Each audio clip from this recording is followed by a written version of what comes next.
Hey guys, Dr. Michael Young here. Hope everything's going great in your world. We are starting into our second topic, which comes from Chapter 2. We're looking at national differences in political, economic, and legal systems. So sit back, take notes, and enjoy the lesson. Political economy. First thing we're going to mention is this term political economy. We tend to think of political and economic systems as being different. At West Virginia State University, we have an economics department, we have a political science department, but in reality, they are intertwined. Politics determines economics, and economics determines politics. So one determines the other. We're going to do our order presentation today in this order. We are going to look at political systems. We're going to look at economic systems. Then we're going to look at legal systems. Finally, we're going to talk about property rights and corruption. So let's dig right into it. First one, political systems. We're going to examine political systems along a couple of dimensions. We are going to examine them along the lines of whether they emphasize what we're going to call collectivism versus individualism. Second, we're going to examine them along the degree to which they are either democratic or totalitarian. So far, so good, right? Collectivism and individualism. These are two terms that pop up quite a bit in comparative economic studies, in comparative management studies, which is where I do a lot of my research, in political systems, because collectivism and individualism are two dimensions that we can measure. We're going to find out in Chapter 4 that there was a guy named Hofstede that's come up with a tool for measuring the extent to which a society is either individualistic or collectivist. But for purposes of what we're talking about so far, I think it's pretty clear when we say collectivist. Is this society, is this political system geared towards satisfying the collective? Or is this society, is this political system geared towards protecting the individual? Now, many times, but not always, those are running counter to each other. If we try to protect individual rights, well, that might harm the collective. If we try to protect the collective, that might harm individual rights. A good example might be what's happening right now in the United States. People are talking about masks. Well, there are a lot of people that don't want to wear masks, and they don't believe that they should be mandated. All right? You could argue that the extent to which our society protects those individual rights versus the extent to which by not wearing masks we're harming the collective puts these two in juxtaposition.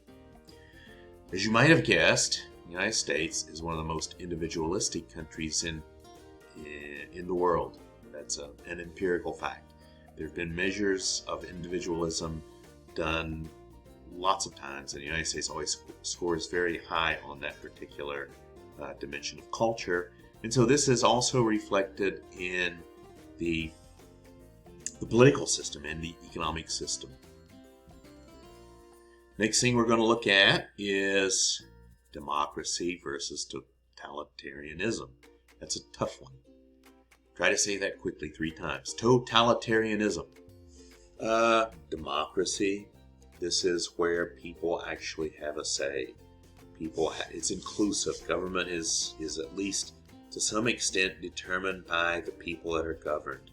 This might be direct elections, but more often than not, it's in what's called representative democracy, and sometimes called a republic as opposed to a democracy. The United States technically is a republic and not a democracy, in that we don't decide on our laws directly.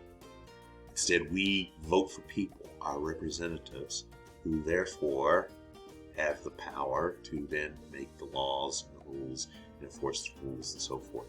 So it's a representative democracy, or sometimes called a republic. Second one is totalitarianism, and this is where one person or a political party or sometimes a religious group has absolute control over all spheres of human life, and excludes opposing views. This can be stronger or weaker, and depending on culture and other factors. Moving right along, some of the features of democracy, I can't think of the word there. Representative democracy, citizens periodically elect individuals to represent them. And the features of this type of system: freedom of expression, free media, universal suffrage, in other words, anyone over a certain age can vote, and finally, an independent judiciary. That means that the court system is thought to be uncorrupt and at least somewhat fair. Nothing is perfect, but at least somewhat fair. On the other hand, different types of totalitarianism. Well, you might have heard of something called Sharia law, and this is theocratic totalitarianism is often in Islamic countries where they, it's as if in the United States, if we were to make the Bible the law, right? There's no distinction between church and state. So this is theocratic totalitarianism monopolized by a party, group, or individual that governs according to religious principles. Tribal totalitarianism in many African nations, where there are differing tribes that have kind of grown up in a particular country. You might have a party or a group or individual that represents the interests of a particular faction or tribe, and they monopolize political power according to, what's best for their particular tribe. And then you have right-wing totalitarianism, and another name for this is fascism. Nazi Germany was a right-wing totalitarianist society, for example. And in right-wing totalitarian countries, generally you have private property, but it restricts individual political freedom. So these are different types of totalitarianism. And then you have what are called pseudo-democracies. You have countries that claim they're democratic, and they have some features of democracies. They might not completely and totally stomp out all freedom of expression, or they might not completely stomp out all opposition, but they have features in place which really make them more totalitarian than democratic. Examples of those might be modern Russia or Brazil. Okay. Next, we're going to talk about different economic systems. We're going to talk about 3 different types of economic systems. We're going to talk about market economy, or command economy, or mixed economy. And first one, market economy. All productive activities are privately owned. Production is determined by supply and demand.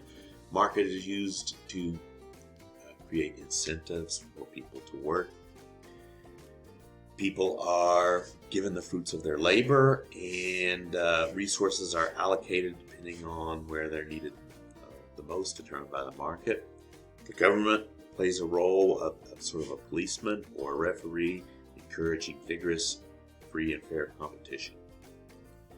In a command economy, the government plans and allocates goods and services, historically found in communist countries, but also found in some socialist countries, also found in some right-wing totalitarian countries. Anytime you have the term totalitarian, that means that to some extent there are less market incentives. And that means that government is in charge of planning and allocating the production and distribution of goods and services. Mixed economy is both.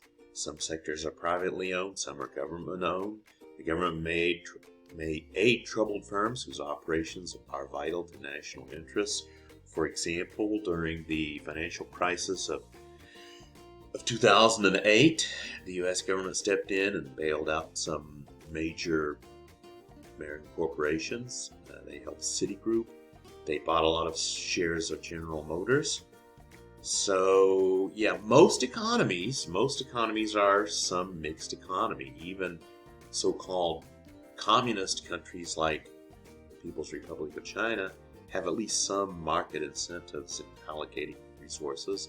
And even capitalist economies like the US have some government interference to try to help in situations by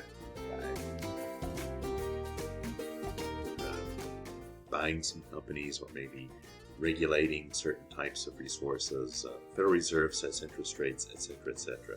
So most economies are some sort of a combination of both command economy as well as market economy. Next thing we're talking about are legal systems. Common law system, based on tradition, precedent, and custom, more flexible than other systems. The United States is a common law system. It's something that we inherited from Great Britain. And that's the reason a lot of times whenever you hear about a court case, they talk about precedent, and they'll refer to previous cases in the past. The reason it's done that way is so that the system won't keep changing back and forth. You've got a precedent of what was done in the past. If you make a different change, a different ruling based on what's happening, then you're setting a new precedent. You have to have a good justification for that. Civil law is more based on detailed rules and codes. It's less adversarial than a common law system. Say there are German systems or Japan. These are countries that have more of a civil law type of system. And then, of course, you have theocratic law, which is based on religious teachings. Most common is, again, Sharia or Islamic law. Last thing we're going to talk about is property rights and corruption. This is something that's huge. We don't think about it much in the United States because we have a fairly well-established system of property rights. And the United States has pretty good individual property rights protection. Property is a resource that an individual or business owns. It can be land, buildings, equipment, capital, mineral rights, businesses, and intellectual property. Property rights, legal rights over the use to which a resource is put and over the use made by any income that may be derived from that resource. I'm just reading it off the slide for you, in case you can't read yourself. But in other countries, property rights are not quite so clearly defined and not quite so well protected. And this causes more corruption. In fact, poorly defined and protected property rights is correlated with more corruption. And this is a huge problem because it keeps the economic system from functioning properly. Bribes and corruption slows things down. Things can't really get done. And it's really bad in certain countries. Next slide we have is rankings of corruption by country. And really, you can think about property rights is kind of inversely related to corruption. So, for example, Somalia, Venezuela, Zimbabwe, Nigeria, Russia are very high at the list of corruption. This is the corruption index, where 100 is better, 0 is totally corrupt. So, moving down, we see that the United States is showing up somewhere right here. Looks like we're somewhere around 70. Oddly enough, we're not the least corrupt country in the world. According to this, France, Germany, UK, Canada, Sweden, and New Zealand are all less corrupt than the United States. And these are some examples of anti-corruption efforts that are specifically designed put in place in the United States as well as the United Nations. Sorry, getting tongue-tied this morning. First one, you might have heard about this, the Foreign Corrupt Practices Act. It's illegal for an American businessman or a government official to bribe a foreign government official to obtain or maintain business over which that country has authority. Publicly traded companies must keep detailed records that would reveal whether a violation of the act has occurred. And there are several instances of people that have been prosecuted for bribing officials or business people in other countries. While that might be very tempting to do, you're not supposed to do it. Okay? It's going against the Foreign Corrupt Practices Act. In a bigger context, the United Nations has a convention on combating bribery of foreign public officials in international business transactions from 1997. It also makes bribery of foreign public official a criminal offense and allows for facilitating or expediting payments. So that's it for this lesson. Next time we're going to be talking about national differences in economic development. In the meantime, stay awesome out there. And we'll catch you next time. Bye-bye.